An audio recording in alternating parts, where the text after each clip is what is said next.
Welcome, students. Today I am here to discuss Act 2, Scene 1 from The Merchant of Venice. Till now, in Act 1, Scene 3, we were reading how Shylock got Antonio to sign a marriage bond, and this gives him the opportunity to take revenge by making him sign an unusual bond, according to which, if Antonio fails to repay the debt in time, Shylock would be entitled to take a pound of his flesh. Now, in Act 2, Scene 1, we will be moving to Belmont, where we are going to see Prince of Morocco in conversation with Portia. Here in this scene, the theme of prejudice, along with gambling, games, and chance, is the subject of this scene. A Moroccan prince comes to present himself as a suitor to Portia. It is a play of fortune for Portia and even for her suitors. In the lottery of the caskets, and for Antonio in the lottery of high seas, right? The prince of Morocco has a false notion of his handsomeness and superiority. He boasts of his valor and achievements. However, if he chooses the right casket, Portia will have to marry him because she has no other option. Act 2, Scene 1 is set up in Belmont, a room in Portia's house, where we'll see Prince of Morocco along with his attendants and Portia, Nerissa and her attendants. So Morocco says, "Mislike me not for my complexion, the shadowed livery of the burnished sun, to whom I am a neighbor and near bred." So Morocco is requesting or pleading Portia not to dislike him because of his dark complexion, right? As he is dark, so he is requesting Portia not to dislike him because of his dark complexion. Then further he says in the second line, "The shadowed livery of the burnished sun," that I got this dark color or this dark colored dress.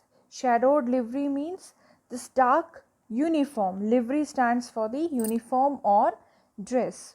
So this dark dress is given to me by the burnished sun. Burnished means hot sun. To whom I am a neighbor and near bred. Near bred means a close relative because my land is near to the sun, right? As the nations, the countries, the hot countries are near to the equator, so they are more nearer to the sun. So hence thereby the speaker is the neighbor to the sun or a close relative. So near bred stands for a close relative. Bring me the fairest creature northward born, where Phoebus fires scars, thaws the icicles, and let us make in season for your love, to prove whose blood is reddest, his or mine. I tell thee, lady, this aspect of mine hath feared the valiant. By my love, I swear, the best regarded virgins of our clime have loved it too. I would not change this hue except to steal your thoughts, my gentle queen. Now here in the fourth line, see what he says. Bring me the fairest creature. Just go and get me a man, a prince from the north, right? Where hardly sun rays reaches right? Where sun rays can hardly reach to melt the ice. वो क्या कहता है? Phoebus. Phoebus stands for sun rays. Scarce. Scarce means hardly. Thaws the icicles. Thaws means cut the ice. So here hardly. So here the word Phoebus, acha mark it here. The word Phoebus stands for the classical sun god. I repeat, the word Phoebus, underline it. It stands for the classical sun god. Phoebus is the sun god, right? So he says that bring me any or the most handsome prince from the north, where sun can hardly reach to melt the ice, and let us make incision. Incision means cut. Where? In our body. Why? To prove our love for you, to see whose blood is reddest, his or mine. Then we'll see that whose blood is more red. Here this line, to prove whose blood is reddest, his or mine, this is reference to an old belief that the most courageous man had the reddest blood, while a coward has pale colored blood. So that's why he is asking Portia to present any Nadran prince and then a fair Nadran prince. Then both of them will have an incision in their body, a cut, and then they'll see that whose blood is more red, who is more powerful, who is more courageous, right? I tell thee, thee stands for you.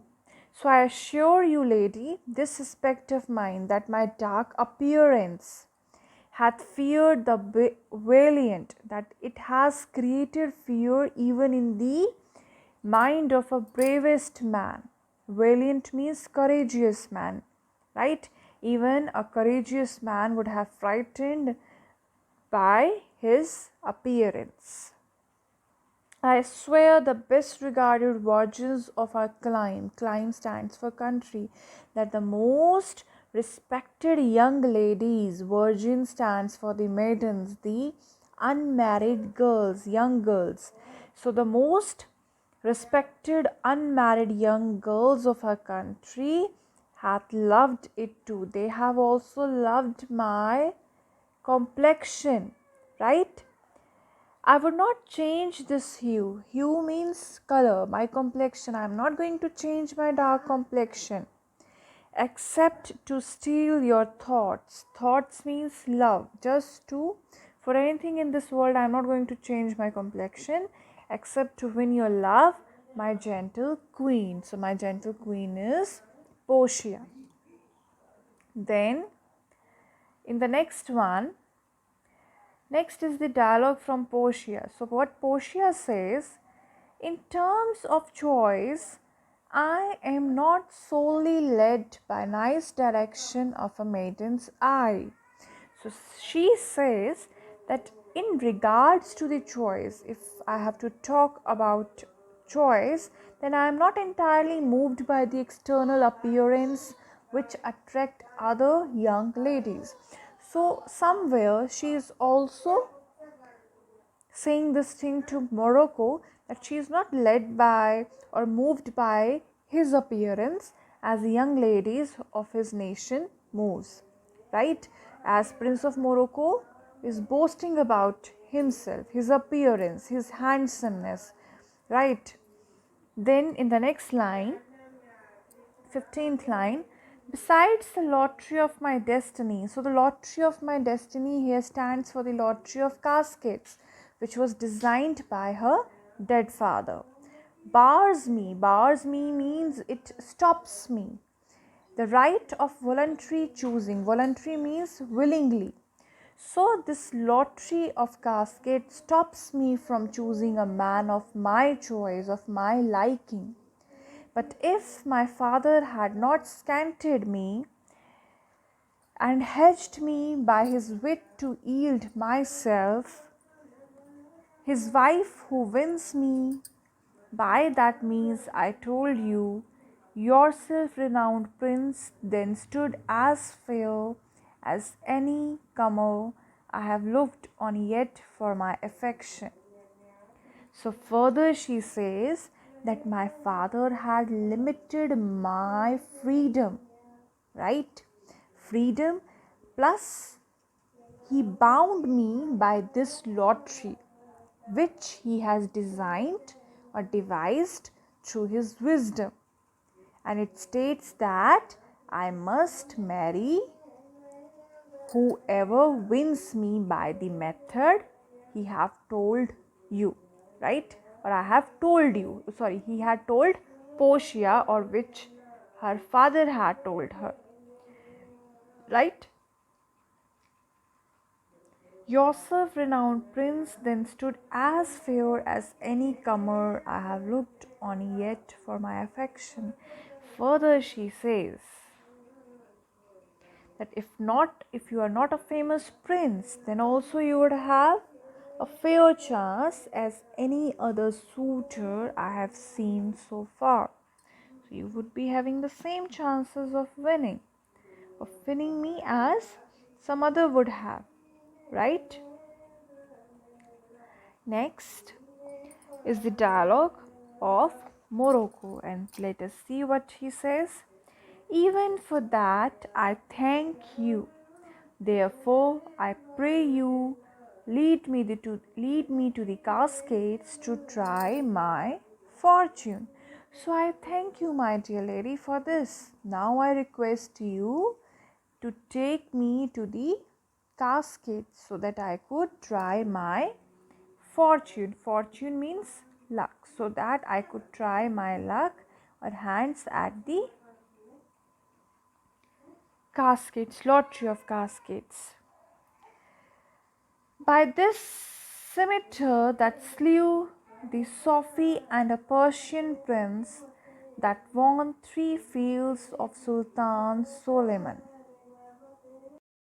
So here Morocco says that by this scimitar, that is, scimitar stands for the sword, that by this sword, I swear by this sword that slew the Sophie and a Persian prince, with which I have killed the king of Persia. Sophie means the king of Persia, also a Persian prince, and also won 3 battles against Sultan of Suleiman, that is Sultan Suleiman. It is believed that Suleiman the Magnificent, or the Turkish Sultan, he was continuously at war with Persia. So he says that he had won 3 battles against Sultan Suleiman. I would oversteer the sternest eyes that look, outbrave the heart most daring on the earth. So further he adds and he says that I would boldly look into the most fierce eyes, right? Or the most sternest eyes. I would also challenge the most daring or the bravest man on the earth. Pluck the young sucking cubs from the she bear. Also he boasts that he would snatch away the young sucking cubs from the mother bear. Ye mock the lion when he roars for prey. To win the lady, even he challenges. He is ready to challenge a lion who is in search of his prey, just to win you, my dear Portia. But alas, but unfortunately, in this situation, if Hercules and Lichas play at dice, which is the better man, the greater throw may turn by fortune from the weaker hand, so is Alcides beaten by his page and so may I, blind fortune leading me, miss that which one unworthier may attain, and die with grieving. Now here Prince of Morocco is giving an example of Hercules and his servant Lychas, right? Hercules is a famous Greek hero and he was known for his strength. See, it's here Hercules and Lychas. So Hercules is the famous Greek hero who is known for his strength, and Lychas is the servant. So he says that if Hercules and Lychas would sit down and had a game of dice to decide that who is the better man, then there is a chance that what chance they have, that may turn by fortune from the weaker hand, that the dice or the greater throw may goes into the hand of the weaker man or the servant, and this is just by chance. So what is going to happen in this way? So is Alcides. Here the word Alcides is the other name for Hercules only. So you may get a question that who is Alcides or who is Hercules. Then this is the same person. So is the Alcides bitten by his page. Page means a servant. So Hercules may be defeated by his servant. And so may I, and even I have one chance of losing you. How? Because of the luck, right? Miss that which one unworthier may attain, and die with grief. So I may miss that one chance of winning you, right? And maybe a less unworthier man may win you. If this happens, in such case, I should die of grief or sorrow. Further, Portia adds, see what Portia says further. She says, you must take your chance and either not attempt to choose at all. Now it's completely your choice. Either you must try your hands, right, at the lottery of caskets, or you may not. Or swear before you choose, if you choose never to speak to lady afterward in way of marriage, therefore be advised. So she says that you must take your chance.